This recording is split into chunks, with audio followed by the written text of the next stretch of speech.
शिक्षा ऐसा धन है जिसे कभी कोई आपसे लूट नहीं सकता, लेकिन हाँ, इसे दान जरूर दिया जा सकता है। ये कहानी है 6 साल के गरीब सुंदर की। बाबा, मैं तैयार हो गया, चलो चलें। रुक बेटा, मैं नहा तो लूं, बस अभी आया मैं। सुंदर, ले, जब तक बाबा नहा कर आ रहे हैं तू ये रोटी खा ले। ले, आज तो रोटी के साथ प्याज भी है खाने को। अच्छा लाओ माँ। माँ, मैं जल्दी वापस आ जाऊंगा, लौटकर मुझे पढ़ाई करनी है।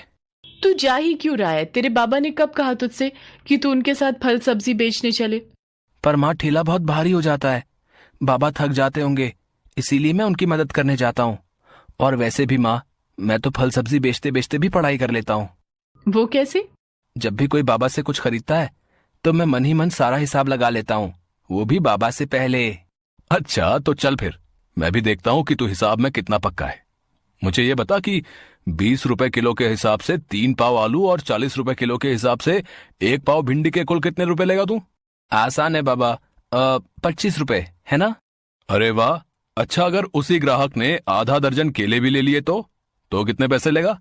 केले हैं 60 रुपए दर्जन, इसका मतलब 30 और 25, पूरे 55 रुपए लूंगा बाबा, वो भी गिन के। 6 साल की उम्र में सुंदर का दिमाग वाकई बहुत तेज चलता था। किशन दास उसे देखकर मुस्कुराने लगा, जबकि रामकली अभी तक हिसाब ही जोड़ रही थी।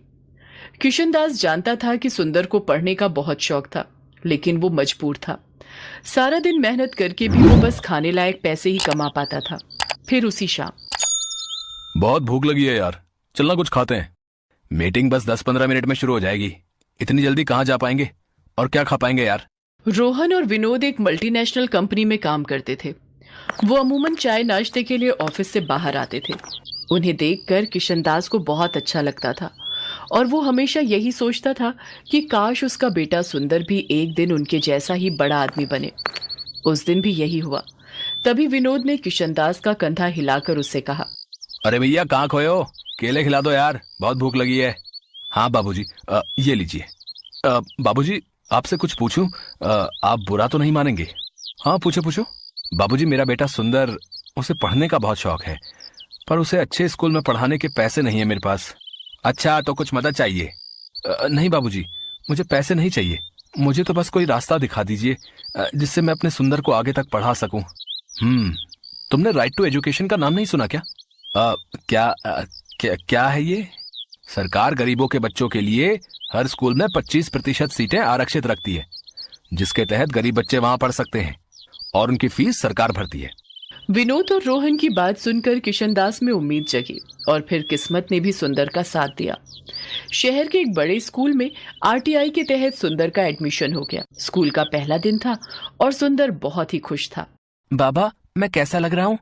बिल्कुल राजा बाबू लग रहा है मेरा बेटा। बाबा देखना, अब मैं खूब पढ़ाई करूंगा और एक दिन बहुत बड़ा आदमी बनकर दिखाऊंगा। जिस स्कूल में सुंदर को सीट मिली थी वहां शहर के सबसे अमीर घरों के बच्चे पढ़ते थे। इन्हीं में से एक था विकी, जो नामी सेठ सूरजमल का बेटा था। अमीरी के घमंड में चूर विकी हर वक्त बस अपने पैसों की धौंस दिखाता रहता था और अब सुंदर उसका नया शिकार बनने वाला था। अरे वाह, ये क्लास तो कितनी अच्छी है। हाँ फटीचर, देख ले, आंखें फाड़ के देख ले, क्योंकि इससे पहले ना तो तूने कभी ऐसा स्कूल देखा होगा और ना ही ऐसी क्लास। मेरा नाम फटीचर नहीं है, सुंदर है। सुंदर? इसका नाम तो देखो। सुंदर नहीं, तेरा नाम तो बंदर होना चाहिए। विकी की बात सुनकर सारे बच्चे सुंदर पर हंसने लगे और सुंदर की आंखों से आंसू गिरने लगे। लेकिन सुंदर जानता था कि उसे इन बातों पर नहीं बल्कि सिर्फ पढ़ाई पर ही ध्यान देना है। वो चुपचाप जाकर अपनी सीट पर बैठ गया। फिर कुछ देर बाद, good morning class, today we have 3 new students with us, please welcome them. बेटा अपना नाम बताओ। मास्टरनी जी, मेरा नाम सुंदर है। लो, ये बंदर मिस को मास्टरनी बता रहा है।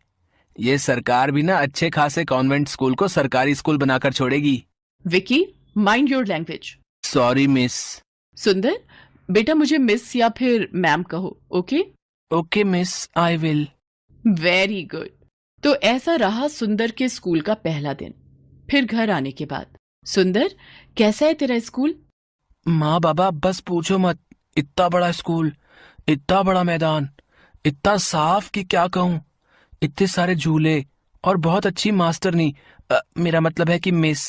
और तूने पढ़ाई की या फिर बस स्कूल ही नहीं हारता रहा? आज पढ़ाई कम हुई माँ। आज शनिवार था ना, तो एक मैडम ने नाचना सिखाया। फिर हम लोग स्कूल के मैदान में खेले भी। सुंदर क्लास में हुई घटना को छुपा गया।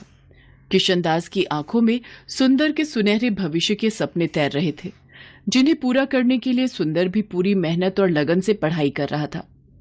जबकि बदमाश और घमंडी विक्की स्कूल में हर वक्त उसका मजाक बनाता रहता था, लेकिन सुंदर उससे कभी नहीं लड़ा। ऐसे ही वक्त गुजरता गया और एग्जाम्स आ गए। सुंदर दिन रात बस पढ़ाई में ही जुटा रहा और आखिरकार वो पूरी क्लास में फर्स्ट आया। दूसरी तरफ विक्की को स्कूल के अलावा उसके घर पर उसे अलग से पढ़ाने के लिए ट्यूशन टीचर भी आते थे। इसके बावजूद उसका रिजल्ट बहुत अच्छा नहीं था। स्कूल में हर कोई सुंदर की तारीफ करने लगा। ये देखकर विक्की सुंदर से और भी चिढ़ने लगा, लेकिन उसने मन लगाकर पढ़ाई करने के बारे में कभी नहीं सोचा। ऐसे ही और कई साल गुजर गए। सुंदर और विक्की दोनों ने 10वीं क्लास की परीक्षाएं दी थी और अब उनकी पहली बोर्ड परीक्षा का रिजल्ट आने वाला था। माँ, मैं राम के घर जा रहा हूँ।